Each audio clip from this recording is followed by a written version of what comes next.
Hello everyone, કેમ છો? 2024ના સમયમાં અને એઆઈના જમાનામાં આવ્યો છે એક વિચાર, તો સાંભળો. તો સ્કૂલ ફીસની જ્યારે વાત કરીએ તો ફર્સ્ટ સ્ટાન્ડર્ડના એડમિશન માટે સ્કૂલની અંદર ફીની તપાસ કરી તો ખબર પડી કે 40,000થી 1 લાખ સુધીની છે અને નર્સરીથી યુકેજી માટે પણ સરખી જ છે. ત્યારે મને એક વિચાર આવ્યો કે બાળકોના એડ્યુકેશન માટે દર વર્ષે આટલા બધા પૈસા તો ખર્ચી નાખ્યા, પણ નોકરીની તો કોઈ ગેરંટી નથી અને કેટલી બધી કોમ્પિટિશન અને ડિફિકલ્ટી તો ઊભી જ રહેશે.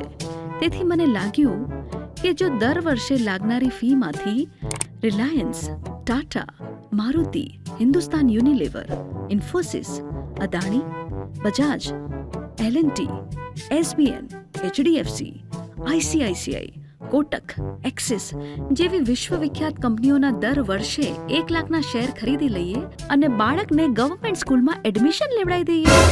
જો બાળક સક્ષમ હશે તો પોતાની રીતે પ્રોગ્રેસ તો કરી જ લેશે, કારણ કે કોન્વેન્ટમાં ફી ચૂકવીને પણ વિશ્વમાં એવી કોઈ સ્કૂલ તો છે જ નહીં જે ખાતરી આપે કે બાળક સક્ષમ થશે.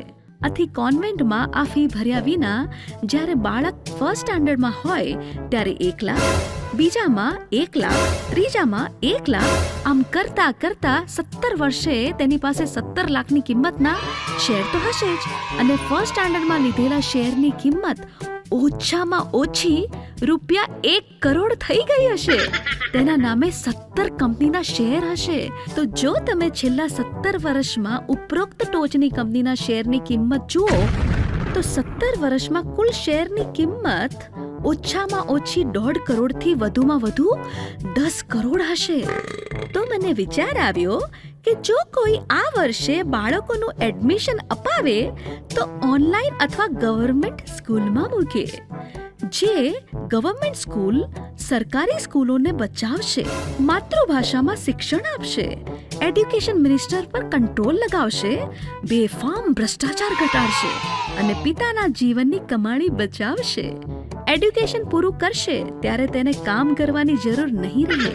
ઉપરથી એ બીજાને રોજગાર આપી શકશે. વ્યવહારિક બનો અને જરૂર વિચારો.